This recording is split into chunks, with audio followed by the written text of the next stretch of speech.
Welcome everyone to the PAMUSA Black History Month Conversation Series. My name is Amber Peterson and I am on PAMUSA's Board of Directors. The Pan-African Historical Museum USA has been an innovative educational resource for schools, community groups, and the general public in Springfield, Massachusetts since its founding in 1995. We use material and human resources to make Black history come alive with the goal of fostering a more comprehensive and appreciative understanding of the African diaspora, its peoples, and its enormous contributions to civilizations. This Black History Month conversation series has run throughout the month of February and has been an opportunity to discuss and celebrate the varied perspectives, interests, and experiences represented by our community.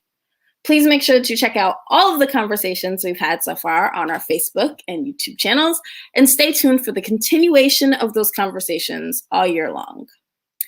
Today's conversation centers on education and the Black community. During slavery, constraining Black education was used as a method to quell both Black agency and the fears of slave rebellions. After emancipation, many saw education as a tool for changing the trajectory of the Black experience in America. In 1954, Brown versus the Board of Education outlawed segregated schools on the ground that separate is not equal, and that every American child, regardless of race, deserves a first-class education. Despite all of that, the achievement gap between white and Black students remains persistent. Today, we have an amazing panel of awesome educators and educational researchers to help us explore this topic and hopefully also some solutions. So I'm going to bring everyone on screen now. All right. Welcome, everyone. With us today are educator Ayanna Crawford, Principal Lakia Bangan, Dean of Students and the founder of the Academic Leadership Association, Valenty Telek, human rights advocate and educational researcher, Fazia Kazir. And thank you guys all so much for joining. I'm going to give each of you a moment to introduce yourselves and your work. Maybe we can kind of just go in the order that people are showing up on the screen. So why don't we start with you, Ayanna? All right. Well, first of all, thank you so much, Amber, the Board of Directors, and PAMUSA, and Executive Director Sam Bradley for this opportunity, and certainly the conversation for tonight. And so, again, thank you so very much. And so, in terms of introducing myself, I'm Ayanna Crawford. I'm a mother of two beautiful children, Kamal and Sarah. I'm also a grandmother of Kyron, Shaz, as we call him. And I'm also an educator for over 20 plus years. I have a master's degree in education. I have a BA in psychology. I've also taught Springfield Technical Community College, and of course, through our public schools as well. And most recently, I have had an opportunity to take my skill set into another world. And so I am currently the new legislative aide for Representative Orlando Ramos. And so we'll be working on some educational policy and all of that sort of stuff. So he's been pulling me in to some of those meetings. So I'm certainly excited for that venture and to be able to take some of the skill sets that I've learned in the classroom and elsewhere in education to help move legislation forward as it relates to education for our young people here in the city of Springfield. Thank you. Congratulations on your new role. And thank you for being here. Lakia? Hello. Thank you again for this opportunity. Pamus and I go way back. Ms. Hood, her legacy, I'm glad that is being carried on through Sam Bradley and you as well, Amber, and the rest of the Board of Directors. So I'm very appreciative to be here. And just a little bit about myself, 12 years as an educator. I worked my way up from being a paraprofessional all the way to a principal. So I've seen everything and all things and experienced education from multiple perspectives. So very excited to have this conversation. It's long overdue, and I know it happens in some way, shape, or form in other places, but to be able to have a diverse group of people tonight, in terms of our experiences, to be able to talk. I'm really more so interested in learning as much as I am sharing information and knowledge that I may have. So that's just a little bit about me. Like Ayana, been in the Springfield public school system for a little while now and very vested in this city. I was fortunate to have very good educators, and I felt like because of that, I now want to then turn around and give back to others as well, and create opportunities where there may not be any. So very motivated, very excited to be here, and looking forward to this conversation. Absolutely. Thank you so much. Thank you for all of your years of service as a teacher. I think that's something we need to start saying to our educators. Thank you for your service. And thank you so much for being here with us today. Fazia, and I apologize if I'm not pronouncing your name correctly. No worries. It comes with the name. My name is Fawzia Kadir. I am a current doctoral candidate at New York University studying educational leadership and policy. I'm currently working on my dissertation, finishing up, hoping to be done by the summer. So fingers crossed. And my focus is on how Black mothers are making sense of the opt-out movement and high stakes standardized testing, right? So a lot of my research focuses on equity and access, issues of equity and access for Black families and students and communities. So that has been a common thread throughout my research. I have served as in educational capacities in leading different organizations that work with young people. I have not had the honor or privilege to serve as a classroom teacher, but my goal is to become a professor and continue to educate young minds. I do currently serve as an adjunct and TA at Barnard College, part of Columbia University. And yes, so that is me. I'm a researcher and I'm also a podcaster. And I have a podcast called Race Through Education, where I discuss how education impacts Black and Latinos in the US. Thank you so much for having me. This is such an honor. Thank you so much for being here. And I will, forgot to mention that everybody's bio and information will be in the description of this, description of these once they're live, but definitely that your podcast is such an amazing resource. So definitely want to make sure that people get a chance to check that out. And last but not least, Valenti. Thank you for having me, Amber. And thank you to Pamusa, Sam Bradley for bringing me on. I really appreciate it.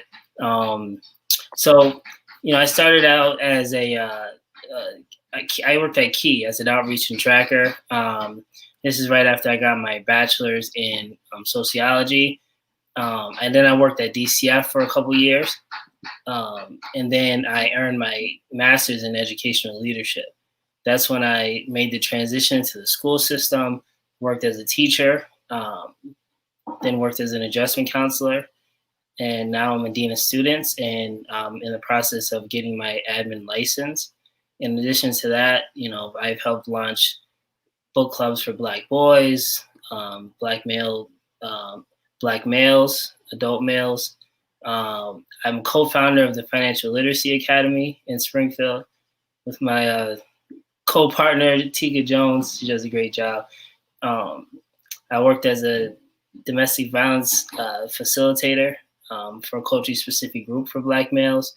And right now, I, like you mentioned, launched the Academic Leadership Association, where we identify students at risk or they consider at risk, and we look to empower those students to make positive change within themselves and their communities through mentoring and advocacy. So students who may be struggling with academics, attendance, behaviors, we assign them mentors. We work closely with the school providers, teachers, the leadership teams, counselors, a really a holistic approach to behavior interventions and providing just ongoing support for the students.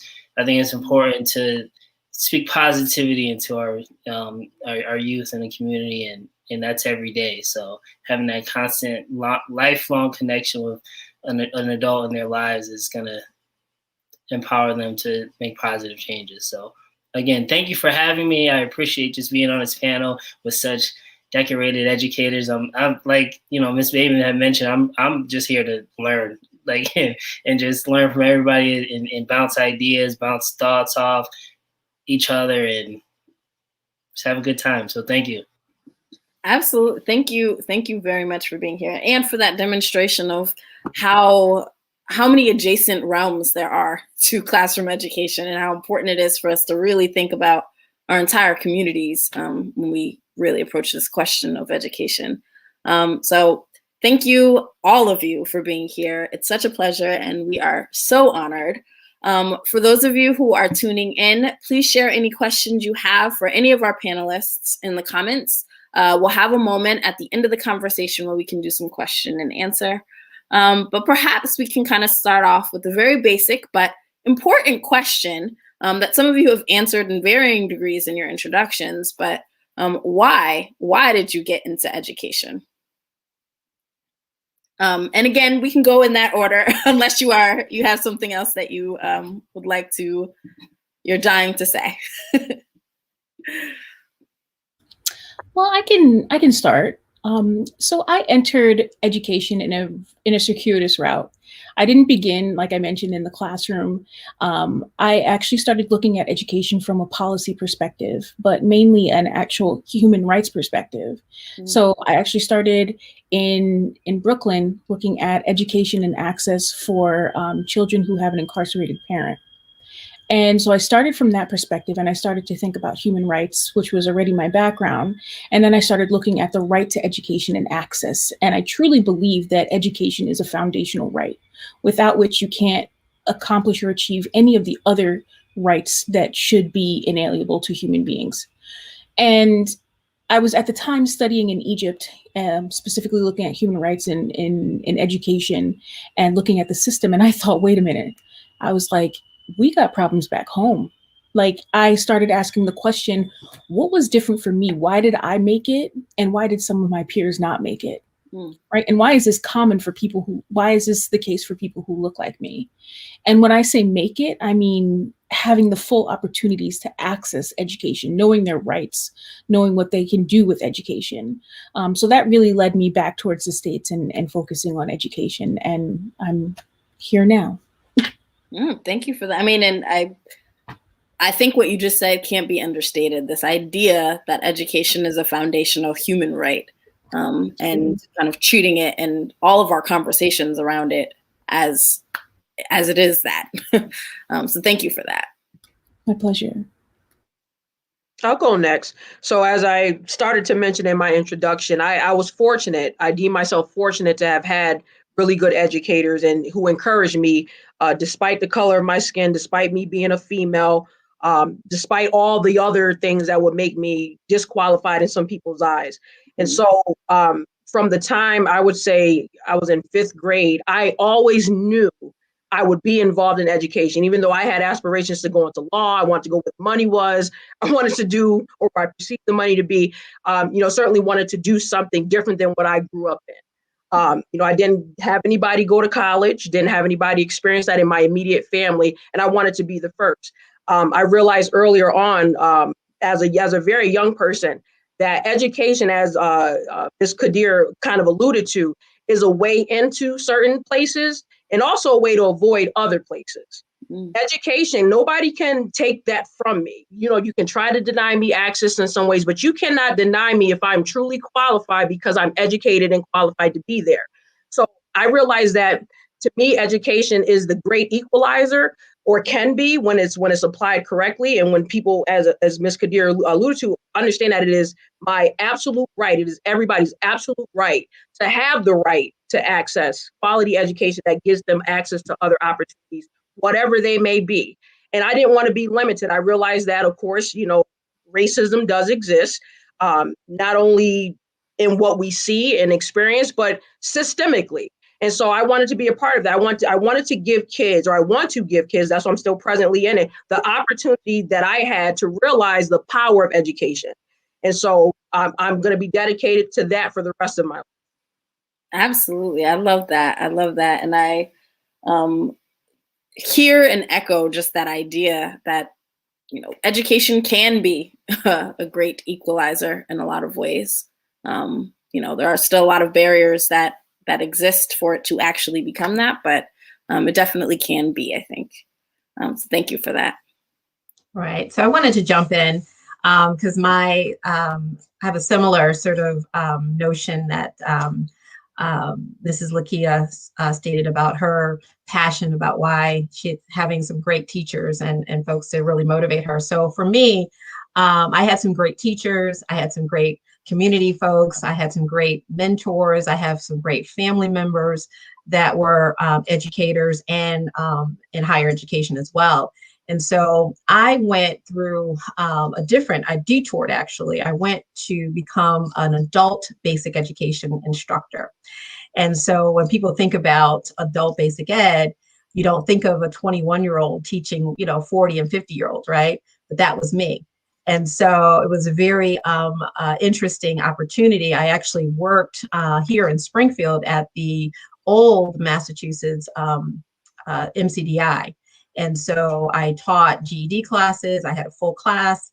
And I, again, was motivated by family members, by community members, and of course, by educators that I was, partaking in courses with them. And so I felt the need and the desire to help adult learners at a young age, knowing that I had just got my degree and freshly out of college, I wanted to give back. And I thought that working with adults that needed additional training or were a little hesitant about educational world, that I could some sort of way in my thinking, in my young thinking, help them to re-energize them, to inspire them, to want to take a leap and be in a space like the educational classroom, even though they might have had some challenges or difficulties, right? In their younger years. And so I had an opportunity to be an adult basic educational instructor for about 8 years. The best experience I ever had, learning methodology, learning pedagogy, learning individualized lesson planning, just so many different aspects of the educational world. And, really felt compelled to stay there for the years that I did. And then decided, again, having mentors, having family members and other educators saying to me, you know what, you need to think about getting your master's degree. Have you thought about that? And I said, not really. I thought, just having a BA would be the best thing, right? And so the pursuit of having a master's degree led me into working in another field in education. And so working with, high schoolers, middle schoolers, and what have you. Because now I have this master's degree and have had that for almost like 15, 16 years now. But nonetheless, having a passion and desire to help cultivate minds and give people a different perspective about education, because there's such a notion of, the defeatist mentality that, that I can't and I don't have the desire. So I wanted to be that person that says, no, yes, you can, you will. We can do this. There are different ways that learners learn. And so you might be an auditory learner, you might be a tactile learner, you might be a visual learner. And so there's so many different ways that you can learn. And so I wanted to be someone that could show that person, that child. And so I was inspired to want to go into education, and still am inspired to want to educate and want to help and just to be sort of that light between the gap of those students or those adults that feel as though education is not accessible to them, or they are not able to, solve a math problem or understand a written word, So anyway, so being inspired by community leaders, family, and other educators really pushed me into the educational world to pursue this. So thank you. Yeah, absolutely. And I think a giant takeaway from your story, your pathway, is this idea of lifelong learning being a goal and something that we should embrace from all different levels and angles. So thank you for that. So first, I would just say, glory to God for like helping me find my purpose. And I really feel like I found my purpose in education. I wasn't always the best student growing up. I was probably considered one of those students at risk, right? But fast forward to today, I'm able to reach those students. So God has given me those experiences and helped me to use what I've gone through to reach a lot of the students I work with. So, when I worked as a key tracker and at DCF as a social worker, I used to work closely with educators, adjustment counselors, and I used to be in meetings advocating for our students. But I always felt like I could really reach students on a day-to-day basis. Where we're in the school, you have that opportunity. Like with DCF, you're more like on a monthly basis, kind of checking in with families and providing like ongoing support. But with in the schools, like I can reach those students every day. And I think I'm in a great position because my principal is so good. She's so good. She's my mentor. I learn something new from her every day. She's really, since I've started in education, has guided me. So I'm just really lucky to have her and have a great team around me every day. A great family. It's just glory to God. So I'm here. There's a lot of work to do too. Like everybody's doing such a great job. There's so much work to do. It's so many generations we can impact through education. So Absolutely. Many generations. Absolutely. And again, apparently cannot be understated again, the impact that, powerful mentors and powerful examples can have on us and helping us to decide our trajectories. And, as an educator and a former teacher myself, so much of your very diverse stories, resonate with me, and I'm sure with lots of other educators out there as well. So to dive right into it, and to kind of start thinking about this achievement gap, which is kind of the big elephant in the room when it comes to education to conversations. Recent reports from the National Assessment of Education Progress show that in 8th grade, Black children scored 31 points lower than their white counterparts on standardized math tests and 26 points lower in reading. And while the achievement gap has decreased significantly since the 1970s, it's remained relatively stagnant over the last 10 years. Why do you think there's such a significant achievement gap between Black and white students? And is there anything that we don't see or that we need to take into consideration when we're analyzing these types of figures, these types of statistics? Oh, well, yeah.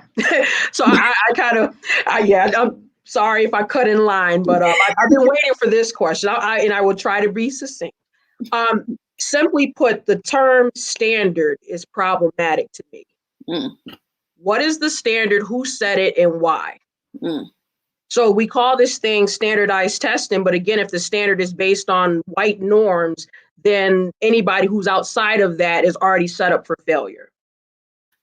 So I guess what I would propose, instead of focusing on the achievement gap as we have been, is perhaps considering the cultural gap, and then from there trying to develop appropriate tools to assess certain skills that we believe all human beings should have, not necessarily anything based exclusively on academics, but based on how to interact and function in our society, in our world.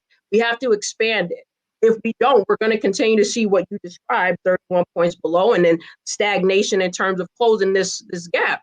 But again, I believe this gap was man-made. And when I say man-made, is made by those in authority, which doesn't necessarily have to be just a particular race of people. It's those who have the finances and money. We know historically in this country, it tends to be white people. And so with that being said, we have to change the assessments.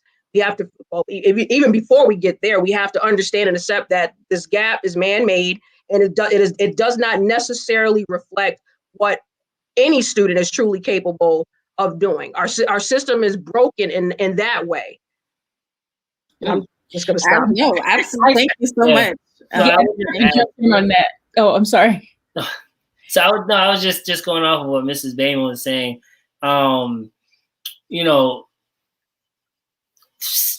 I believe 17% of students are reading on grade level by the time they get to 8th grade. 17 Black students, right? That's a national crisis, you know. And then you look at I believe the number could have changed, but 80% of our educators are white, predominantly females.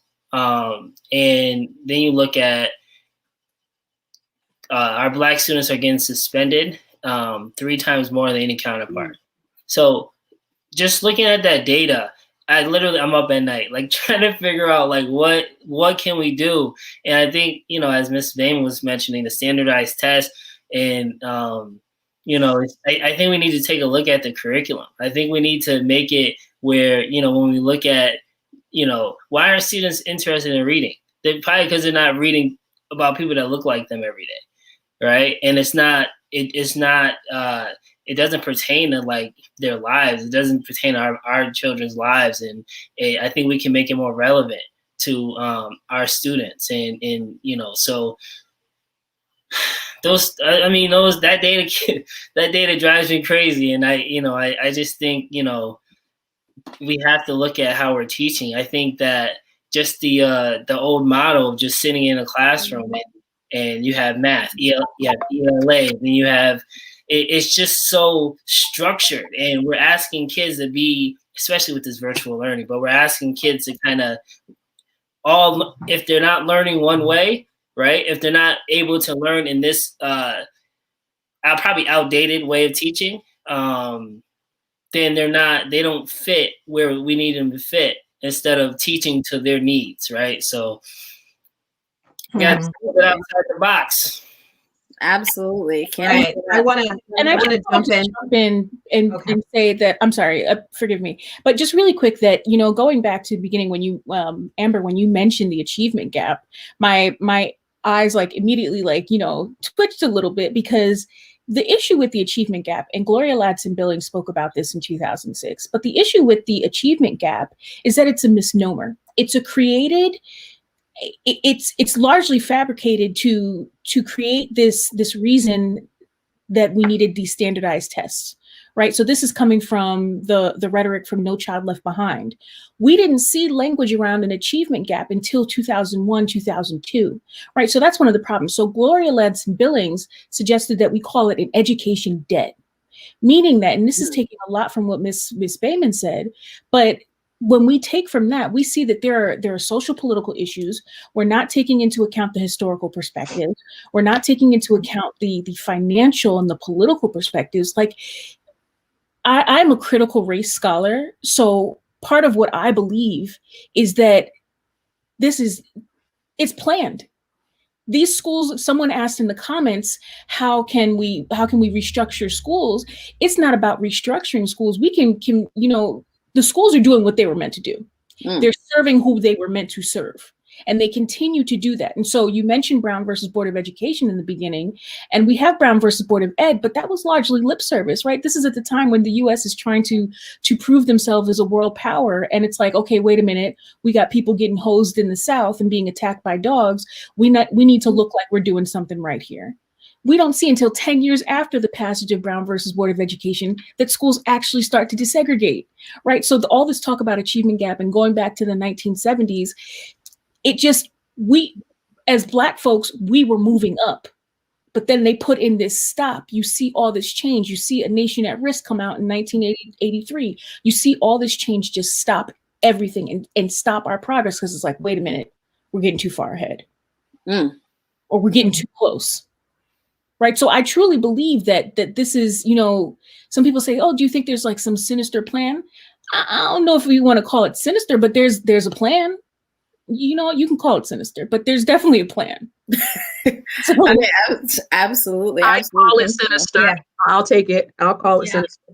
So I want to jump in here and sort of land this plane, right? Hopefully. So I think everyone is right on point with this topic. And so like, Fazwal said, and Lakia, I hope I said your name right. There's also this misnomer too about, resources, right?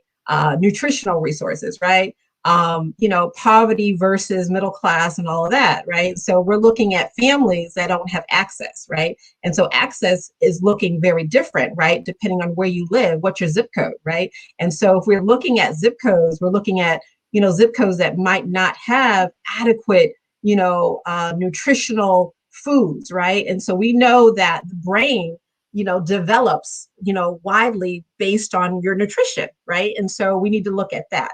And the notion of the achievement gap, which was coined right in 1960s, right? It was just like you said, just sort of this terminology that was used, that was created to sort of invent something that existed. But there are so many different variables that existed that denoted this heavy onset of this notion of an achievement gap, whether it be schools that did not have adequate teachers, right? Did not have adequate buildings. I mean, we're not even going to talk about the environment, right? Because we know that what you breathe in also affects the brain development, right? And so if we have paint that's lead on buildings that hasn't been de-leaded, that's an issue. So there's so many different factors, right, in poverty-stricken urban educational settings, right? And so then we compound that and say, okay, now you've got to compete with students that are from affluent communities that have resources, that have access, that are now you're going to be compared to. You can't compare apples to oranges. I'm sorry. And so if we're looking at achievement gaps, let's look at putting achievement or comparing achievements to the same type of students. And so let's do that. And so then it doesn't become a race issue, right? It becomes other factors, poverty, lack of resources and all of that. And so if you have students that are perhaps the same cultural backgrounds or not, but maybe the economic and the social economic pieces are similar, then perhaps you can compare those. So we've done a disservice, I think, in having this notion that, we're comparing apples to oranges. I'm sorry, because we see that children thrive in a very conducive environment that has everything that is needed to help that child thrive. A good home, nutrition, excellent teachers, excellent environments. We see that the research says that. And so we keep on going back to this idea that the achievement gap is about race, and it's not.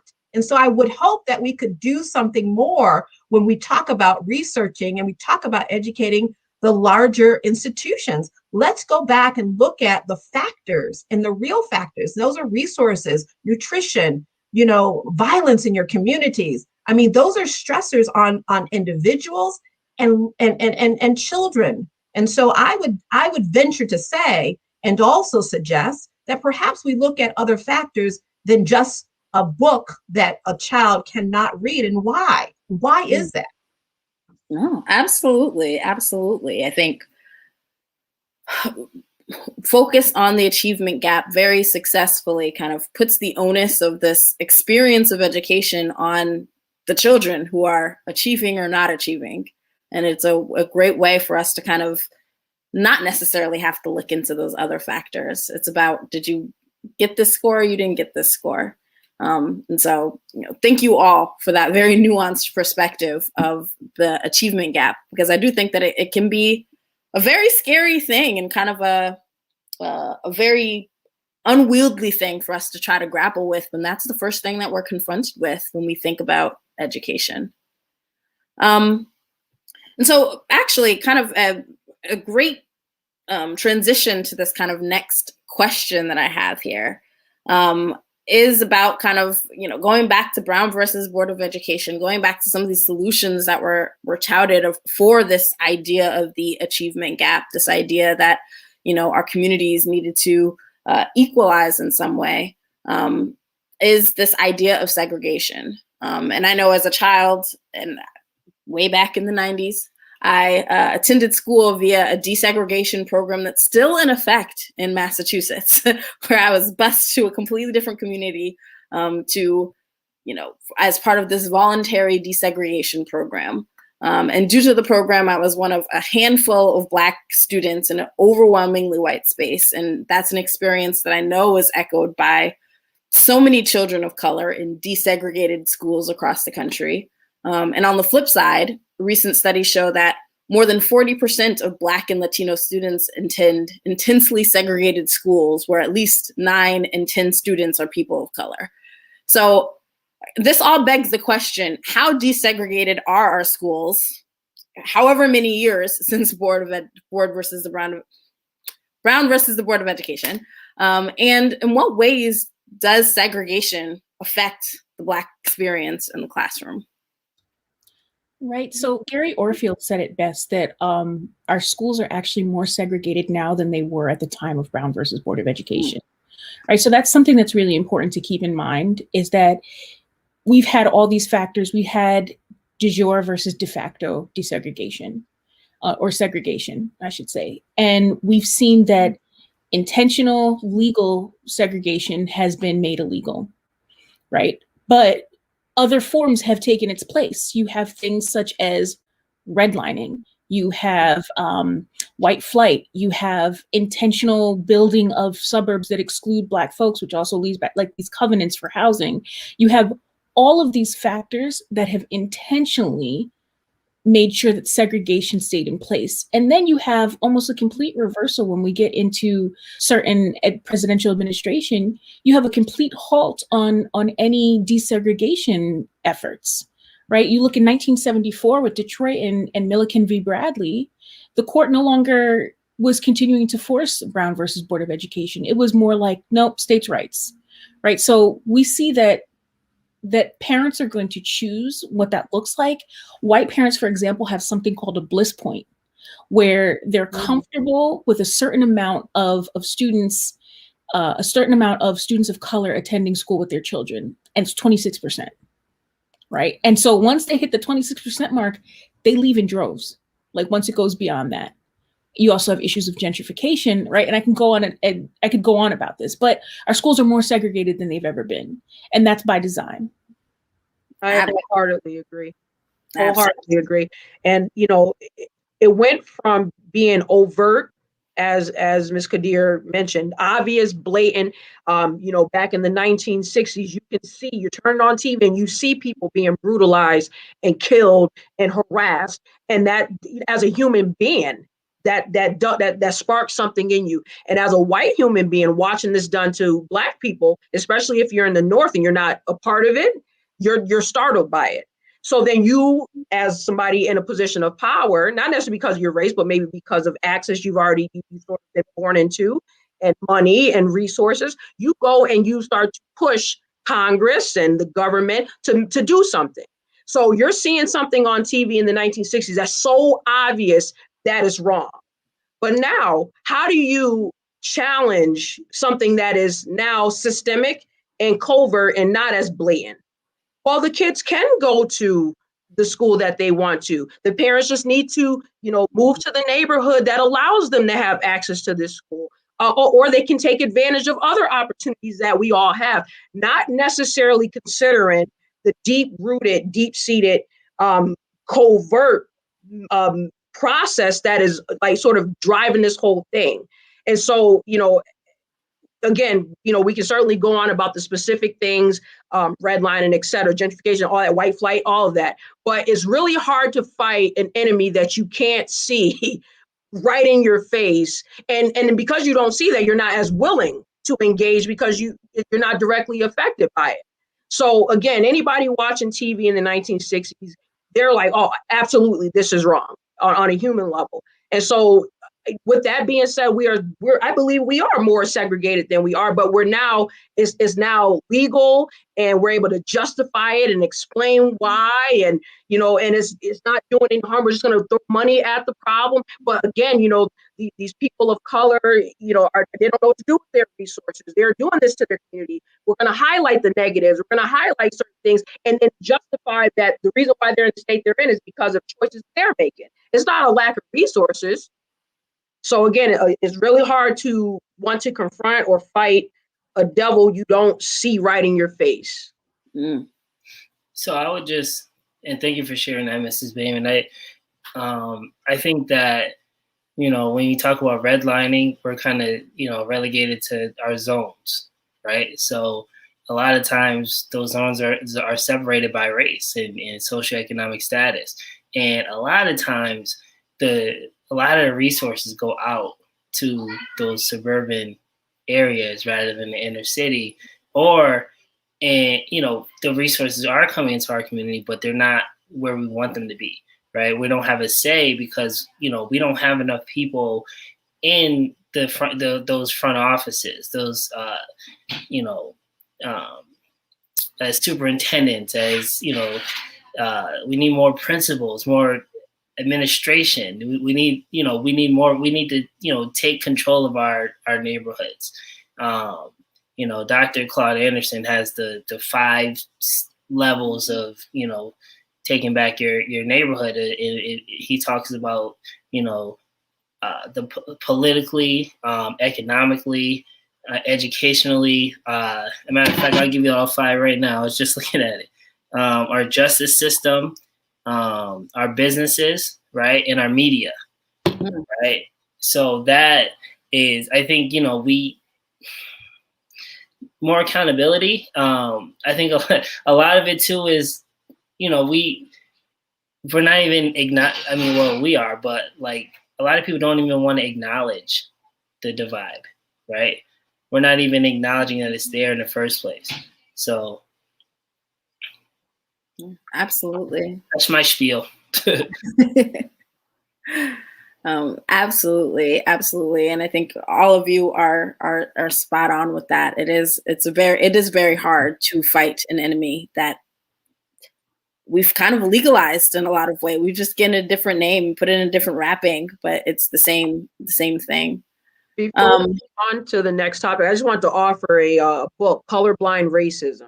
That's what we're dealing with. It's a text that I read, I think every year, just to remind myself not to get too comfortable.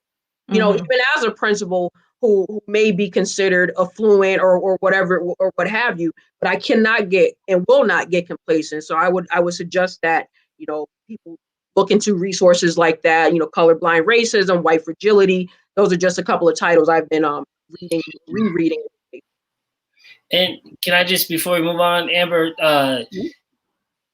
we don't talk about like the microaggressions, and like I think a lot of times like our educators come in, right? And sometimes our inner city schools are used as stepping stones to get to where they want to be. So they get that experience, and then they get to a more affluent school community, right? And not really, unfortunately, rolling their sleeves up and really looking to build those relationships with our students and uplift our students and really take time and understand. So, if we don't even, there's this thing called implicit bias, but if we're not acknowledging that bias, we're not acknowledging the microaggressions that you may not even know you're doing yourself. It's hard to make any significant change. Absolutely. And so much of that even comes back to just expectation. And what do we expect of the students that are in front of us? What do we expect of the kids that we see? And how much of that is implicit in terms of, what I think somebody is capable of or not capable of. Right. So I wanted to add something too as well. Just sort of dawned on me, when we think about teacher preparation programs, right, at higher ed, I don't think that they really sort of dig deep into necessarily creating a better framework for how are we educating all students, right? They keep up with this whole notion of, Jack and Jill went up the hill to fetch a pail of water, right? So that's the curriculum that teacher preparation programs are really getting. And so if we're not utilizing or giving a Afrocentric or multicultural perspective, or developing curriculums, or developing teachers that will have a real understanding of how to educate all learners, because it really comes down to how are students learning, right?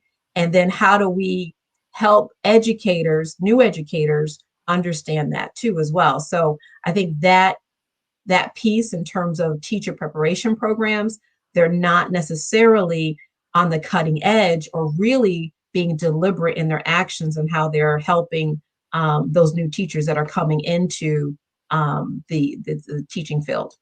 I just wanted to kind of add that piece. Absolutely. And that's actually a beautiful segue into the next topic here. I mean, honestly, we've been talking a lot about some of the issues, the big issues in education. But what do we do about it? How do we support Black students in the classroom? And I'm thinking about that from both an educator's perspective, but then also from a parent's perspective. As educators, what do we want parents to know and understand, and how can they best support their kids? Right. As a parent, I sort of had this dichotomy, this dual role, like I'm the mother and then I'm the educator, right? And so what does that look like for me personally? And it looks like supporting, understanding that, having those working relationships, because, as a parent, and an educator, we're working together. We're working to help our child, right? And so I think we have to create a system and the environment that's more welcoming for parents, right? More welcoming for communities of color, right? More welcoming for diverse learners that have different sets that they're going to have to deal with, especially when we're talking about, students that have IEPs as well, not making it a them against us, and really being more inclusive in terms of, we are here to help the child learn in the way in which is best, right, for that particular child, but creating more opportunities to build holistic and organic ways that parents, children, and communities and families and schools can connect a little bit better, so that there isn't these, external, misgivings, if you will, about how are we managing and how are we helping this child, because ultimately, it has to go back. The onus has to go back to the educator. Like you cannot continue to be in your bubble and be okay with not helping this child exceed or do well in your class. Like that's not okay. And so I take ownership of that as a parent, and I take ownership of that as an educator, that there has to be a give and take, and we have to do a better job with communicating with each other, and stop with sort of the misnomer that there's this idea that we're just, the parent might not understand. And so I think that, there's different ways in which we communicate, the language in which how we present, so that people are clear about what our expectations are, and so we just have to do a better job with that aspect. And so that's what I would say in terms of that particular area, but there's so much more that we could certainly add. So I that's such an important point, I think, that you just made about making sure that we are not trying to exclude our parents in the conversations that we have around education. And so many times the jargon, the language that we use that's very familiar to us as educators is not familiar to someone who's not an educator. And we forget that that's, an important part of, like, if we're communicating and somebody's not understanding, whose fault is it? Is it ours or the person who is listening to us? So, right. Ayana, a lot of what you just said is like the reason why I created that academic leadership, because we're going to give kids mentors, and they're also going to serve as advocates. So when you do have those IEP meetings, you do have those 504 meetings, or you just have a parent meeting, parent teacher conference, you have somebody there advocating for you. A lot of times we use jargon, we use language that not every parent knows. Like you know what I mean? We're really talking over our parents a lot of times, not all the time. I mean, there's some great educators out there, but we just want to make sure that we have somebody so they feel comfortable going into these meetings and having somebody who's there, who's been there every step of the way, kind of saying, all right, like that intervention didn't work, let's try this, or that academic intervention didn't work, let's go this direction. So in my school district, I'm the PBIS coach, which is a positive approach to behaviors, right? So I think a lot more schools should implement this because I seen its success, right? So if you look at if you have an upside down triangle and you're looking at tier 1, right? So there's three tiers: tier 1, tier 2, tier 3. I'm only explaining because I know you guys already know this, but our audience may not understand. So we look at if you look at it from a tier, right? All students are tier 1, where with the PBIS, these students have access to school money. We call them Panther Bucks where I work, but they get to use that money for the school store. So our pillars are respect, responsibility, and safety. And when students are exhibiting these behaviors, they can earn Panther Bucks to spend at the school store at the end of the week. That creates buy-in, as far as behavior goes. And then we also kind of push the 5-to-1 praise and correction. I think we're correcting our students too much from a negative standpoint instead of praising the positive things that they're doing, right? So you get more buy-in when they can, it's tied to a reinforcement, right? So then you look at there's about 15 to 20% of students in a lot of the schools that require a little more attention. We label them as tier 2, but we don't label them, but they fall kind of in that tier 2 category where they need more support. They need that mentor in the school. They need that, a little more attention, a little more love, right? And then you have the tier 3, which is about 5%. Those are the students who, need plans, behavior plans, and things like that.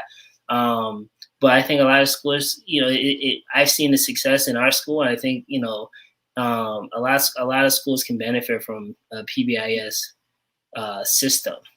And I mean, the most important thing is buy-in from educators. That's probably the most important thing. Just making sure that all, because it's a change a little bit in their practice, but it goes a long way as far as dealing with behaviors and supporting the students academically. So. Absolutely. Right. There's so many wonderful, great, and I thank you so much for bringing that to our attention. There's so many great, innovative programs like that, like Responsive Classroom for one, right? Responsive Classroom talks about community, and it talks about that positive reinforcement, sort of helping those children sort of understand what their community is. And so you're right. We do need to foster and develop and bring into every school's district, if you will, sort of these substitute curriculum pieces, right? Where they were talking about the social emotional pieces, right? So how do you build community? How do you help children understand, what does it mean to communicate with one another? So you're absolutely right. And I've had opportunities several years ago to help implement, Responsive Classroom in particular schools. And so it's such a great way, and also PBIS as well. And so you're right, we do need more external things that can help with that intrinsic motivation, right? To motivate those children to want to do well and to be praised. And even though, we're attaching some sort of incentive to it, some people might have a different thought about that, but I think sometimes it's okay, right? To incentivize someone doing something great. I want to get a pat on the back for doing some good, right? And that's important, for adults, right? And so how So it's going to be important for children too. We're going to incentivize you for doing the right thing, right? We're going to congratulate you. We're going to praise you, and you're going to be wonderful for the rest of the day, right? Because now you know that you're looking at the prize, right? The prize is this, or the prize is that. And so I think we need to do more of that, in all grade levels and even in high school. And we need to create a formula thing, other than, something like PBIS, but even something more in depth to really motivate those students. And again, it's all about that motivation, and how do you get the children to learn and do the things that they need to do. So I certainly applaud PBIS, responsive classroom, and anything else that's going to help our students do well. Absolutely. The original question was about parents. Parents, from both an educator and a parent perspective. And so, yeah. Just real quick, because I know that time is winding down. Jeffrey Canada, an educator, Harlem Children's Zone. And so his philosophy, I had a chance to actually sit down and talk to him. He is a graduate of Bowdoin College, the college I went to get my BA. And I had a chance just to kind of get his philosophy. His whole thing is, we can put a Band-Aid on a wound and try to, kind of cover it up and wait for it to heal on its own, but not necessarily know what's really happening underneath. Or we can expose it and really let it heal and let's deal with the root. So his whole thing is, we can do all these things in school. We can do PBIS, we can do all this work with the students, but if we don't change the community, like, they come to school and they're in this bubble and they're achieving and everything's great, but then they go home and it's like a reset every single time. So if we don't start to really deal with the real issues, which is really more, as we actually talked about early on, is bigger than just the schools, bigger than, this is beyond, I would say, anything that we could, as educators dealing with just the students, we're only going to get so far. But we have to deal with community. We have to start to put resources, I believe, as Valenti said earlier, in the right places. Because I believe that urban districts actually have a lot of money. We have Title I funding. We have all kinds of money. But what are we doing with this money for the greater community? Very little. That's going to really create sustainable and meaningful, long-standing change. We have to get families to understand the value of education. Like I had said earlier, they have to understand that this is a way into certain opportunities and circles, and a way to avoid prison, for example, or other doors that we don't want our kids going through. And so it's so much bigger. And what I appreciate about the Harlem Children's Zone is that it is all about community engagement. When the families feel as if that they're cared for, their basic needs are met. When somebody's hungry, they're not thinking about math. When somebody has no clothes or no place to live, they're not thinking about coming to school and achieving. When they have chaos and confusion at home and arguing and bickering and yelling and violence, they're not coming to school and going to want to sit and act right. So we have to really deal and change the communities if we're ever going to see real change in our schools and amongst our students. Ms. Bateman, I actually read that book a couple years ago. One cool thing that he did was I think he had like a daycare for the parents, right? And he had like support for the pregnant mothers, and so it was you're right. It was a community approach, and I think you're spot on with that. And just to add, I think a lot of times too, our educators we're pointing fingers back and forth. Like sometimes the teachers are like, well, the parents don't communicate, or the parents aren't doing this. And then the parents are like, well, the school's not doing what, so it's like, you're right. Absolutely. We need that community approach. We need that holistic community approach to support, because at the end of the day, we all want the students to do well. Like, even if the parents aren't as educated as, or like they don't have the social and economic resources that, they wish they had. At the end of the day, a lot of them want their students to do well in school. So we just have to figure out how to bridge that gap. Absolutely. Absolutely. I do want to, well, first I want to make sure that Fauzia, if you have something to say, you can You have a moment to add. Thank you. I just wanted to bring it back to parents and say, like, my position as a researcher is as a researcher, but I talk about my stance, and it's that I'm not a classical classroom teacher, nor am I a parent. Right. But I do have a responsibility to my community, to the Black community, and to parents to provide a space to amplify these melanated voices. Right. And so I do that through my research. And that's something that's really important to me, is making sure that I'm giving a space to parents and to educators and to administrators to speak about their experiences and to really capture that in the research and disseminate that among the academics, the talking heads in the ivory tower, because I think we need this more awareness. And what I try and do with that is I try and translate academic into real life. And that's why I have the podcast, right? So my partner and I created this podcast, and I should say he's my academic partner. We created this podcast to really bridge the gap, right? There's a disconnect in who has access to information. And so it's like there's all these conversations and research that's being done about parents, but is it actually being shared with parents is the question. So what do they know to do with these resources? Absolutely. Thank you for that. Thank you all for everything that you've added. A couple people mentioned that they were coming into this conversation as learners, and I feel like I'm learning so much from just listening to this conversation. I do want to be respectful of everyone's time. It is currently 7:00. There are a few questions that came in. So if you are able to stay for just a few more minutes to look at some of these questions that came in, that's great. If you do need to hop off, we completely understand. That's gonna go by. That hour went by quick. Yeah. I just looked up and I'm like, wow, it's 7:00. Okay. So a couple of questions really quickly. And again, if you do have to hop off, we absolutely understand. And thank you so much for being here. But first question. What do you think needs to change structurally in public schools?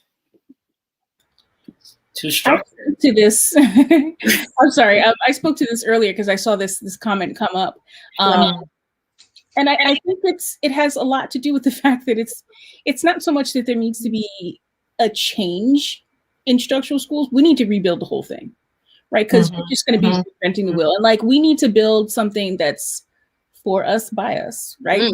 There's been a lot of conversations that talks about, was desegregation the right step? And it's like, because we just ended up right back where we started, but just with a different label on it and, a little bit of government support, right? And like Ms. Bayman said that, we have a lot of money in our communities, but what happened to the structure of schooling that happened before, we had all this forced integration, or this fallacy of integration, I should say. So that's what I think we need to look at. And you've had independent Black institutions. You've had, I think people are starting to try and do this through charter schools. Not starting, they are doing this through charter schools, but still, there's the nuances. Absolutely, absolutely. I think that's such a important point. It's hard to kind of fix a burning building sometimes. Sometimes you just got to start over in a lot of ways. So thank you. Yeah, I would just add, I think we spend a lot of time indoors, and if it's nice out, we should spend more time learning outdoors. Right? And I think, kids should probably learn a lot more about things that they're going to be able to apply when they get older, like financial literacy, like the social justice curriculums, and healthy relationships, all those things that they can really benefit from when they get older. And so it's a lot. There's a lot of changes. I think it's slow, but I think it's absolutely directions we can go into. Absolutely. I think that question kind of is a good segue into the next question that came up, which is really about how do you feel about homeschooling and pods as a solution?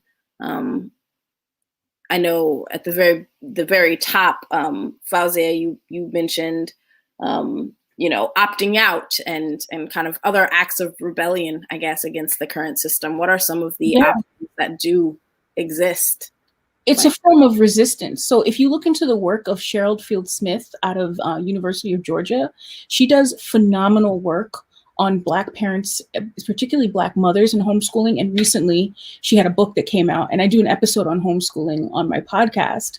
And she spoke about how these parents are coming together to create homeschooling solutions for their children for whatever reason that they're resisting public school or traditional schools as a way to supplement or to improve the education that their children are receiving, or to protect them from some sort of harm, which we know that Black children are exposed to in public school, period. Just being a Black child, you're exposed to more potential harm. So that's one of the things that I feel that homeschooling can be a solution for some families, right? I don't think it should come down to a one size fits all in education, because everyone has different learning capabilities and needs. But I think what we do need to focus on is providing quality education and access for quality education for everyone. So whether that's through homeschooling, through charter school, through public school, I think that's where the conversation needs to shift, rather than in whether it's happening in the schoolhouse or whether it's happening in your house or at a collective that you've created, a homeschooling pod, for example. Absolutely. And I do apologize, but I do have to jump off. But Thank this you is such an so honor to speak on the same panel with all of you. And again, such an honor to learn from all of you. I really do appreciate this. And I hope we can do more of this. Absolutely. Yes. Absolutely. Thank you so much. My pleasure. Thank you. Everyone have a wonderful evening. You too. Bye-bye. Bye. I just wanted to jump in really quickly and add. So I think, the notion of homeschooling, like she mentioned, it has to be quality, right?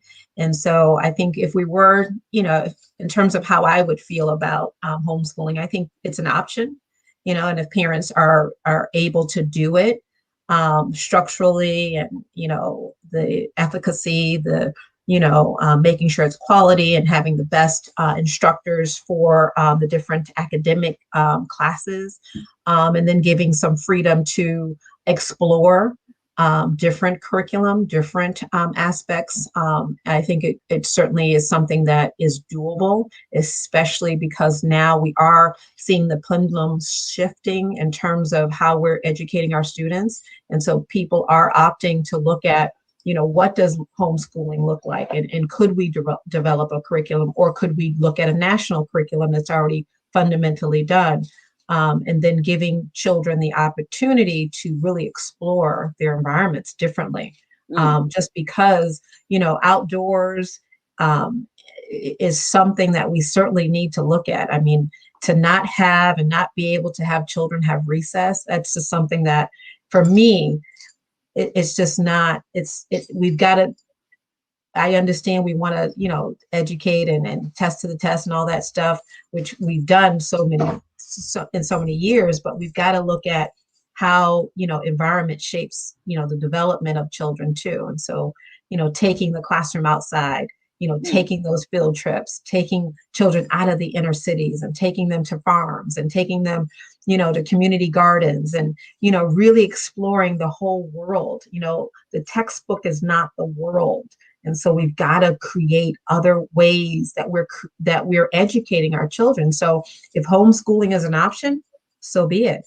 If you want to do remote learning, so be it. If you want to be in some other aspect of education, then parents should have that option, And I feel it's an option to have. And so people should have it, and we should be able to accept it. It shouldn't be, a one size fits all, because we can't do that anymore.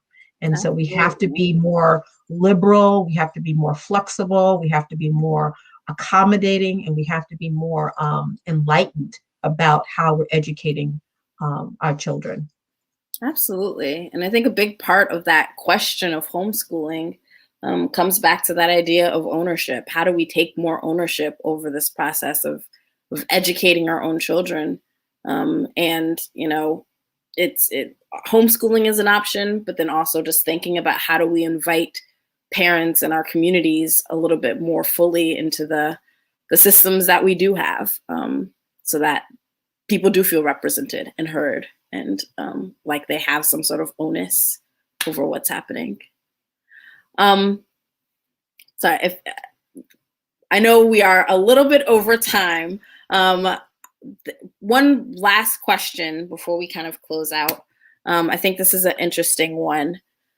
Is it imperative that we use technology in all course studies to encourage or normalize, the engagement in general, for educational purposes rather than entertainment purposes? So. I do have to also get off, but I'll tackle this one, being that, right now we're dealing with remote learning due to COVID, and you have to now be able to use technology for educational purpose in addition to entertainment. So finding that balance. And then really one thing that didn't come up naturally in our conversation was how as a member of the world, really, we have to understand that technology is ever evolving and is fast evolving. And if we want to be competitive, and I know, Valencia, you mentioned earlier, our kids learning the skills that are going to help them in life, help them be able to interact in society and keep up and be able to get jobs and do jobs and be effective citizens, essentially. As world citizens, we have to know what we're doing with technology in order to be relevant and competitive. So absolutely, I think it is an absolute non-negotiable, and it has to. And even though it's unfortunate how technology has become boosted in education, the circumstances are not ideal. The silver lining is that, okay, now our educators and our students and parents now have to engage with technology in ways that they wouldn't have had to in a traditional education model. So with that being said, I do also have to jump off, and I mean, I can talk all day. We will 100% continue this conversation, because there's so much that could be said. Thank you again. Thank you so much. Have a good night. Thank you, guys. And I do have to jump off too as well. I've got another meeting, but I wanted to tackle this question too. And so I believe, as well as what everyone else has stated, that we have to, in order to move into this global society, that computers, technology is going to be, it's a wave of the future. I mean, everything we do, is computers, whether it be, when we go to the shopping mall, when we go to the grocery store, and so we have to have understanding and capacity in order to understand technology. And so technology is a wave of the future. And so we have to encourage it, because we're going to have to utilize it. However, I don't necessarily believe it has to be normalized, right? Because we still have our environments, we still have our communication, our interactions with human beings, right? That we do need to do and we do need to foster. So I think it's a supplement, and we have to be educated and we have to be knowledgeable of how to use it. But we also have to be understanding that we're still environmentally, we still have to be engaging in the community and in farmland and plants and community gardens. We still have to do that work, because we still have to nurture ourselves. We still have to live. We still have to eat healthy. And so we have to sort of blend both of those worlds together, using technology for the benefit of human development, right?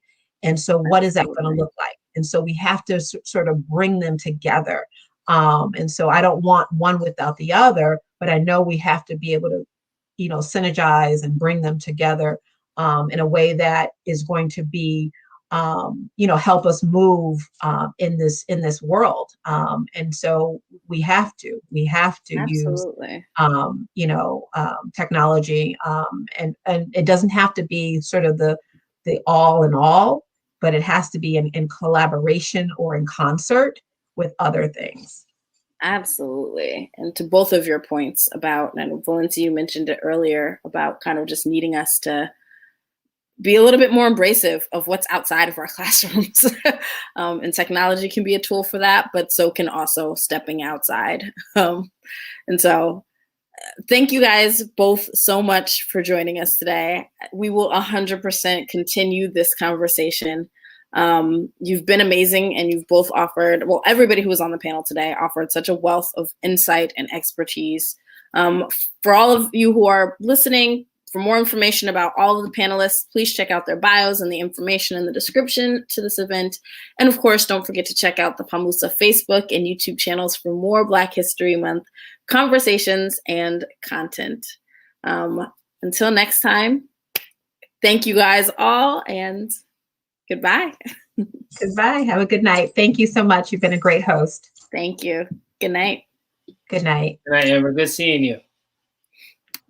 And nice to